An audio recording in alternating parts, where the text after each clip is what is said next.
in context, it may actually not be as bad as it seems, and might actually point to something admirable, it turns out. So it's easy to think from our perspective now. We've got our modern criminal justice system, right? Okay, someone did something wrong.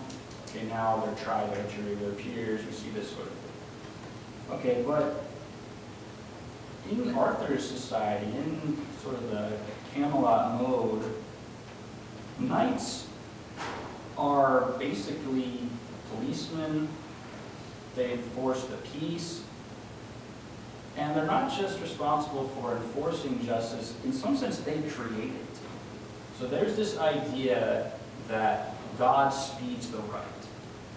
Okay, so in our Arthurian legend, if someone is accused of a crime, we have a trial by combat. So either you and the person accusing you fight, or champions for one or the other person fight. And whoever wins, all right, well, look, God was on their side, so now we know whether the accuser was right or the defense was right. Because they wouldn't have won if God wasn't on their side. There you go.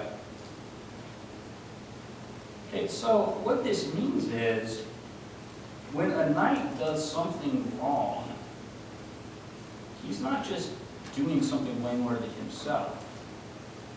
I'll try to wrap it up real quick. He is actually perverting justice itself. So if I'm a knight, I'm charged to only fight for what really is right, because I'm supposed to be the guarantor of God's justice on earth. Okay, and if we think of what Lancelot is saying to Sir Bedivere here, well, look, he first starts with saying, before he's killed the lady, by trying to, you brought shame on us, on yourself, and all knights.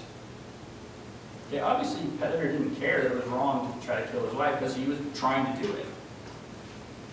So what Lancelot tries to do is say, well, look, I'm going to hold you up to the higher standard of what you ought to be, and this is a call on you to be moral and admirable. In one sense, we can think of it as, this is a more effective strategy. He obviously doesn't care that it's wrong to kill his wife, or he would be trying in the first place, but if I can get him to look at himself as he should be, as an instrument of God's justice on earth, maybe I can pull him back from the brink.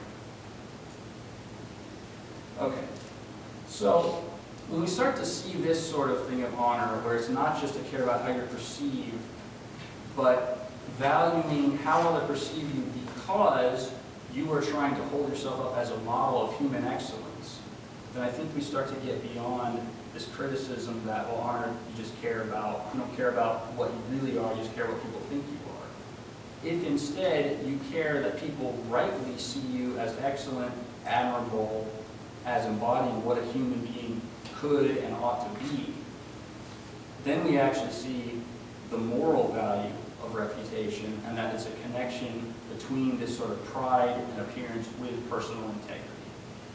And in this way, I think, within the structures of liberalism, rather than saying we should have this separation between public and private spheres, and never the twain shall meet, you don't deliberate with this. Instead, we say no. We get rid of the public-private distinction.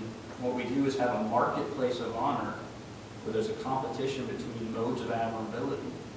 And we view this as a communal enterprise in which we seek the common good. Thank you. Okay, thank you.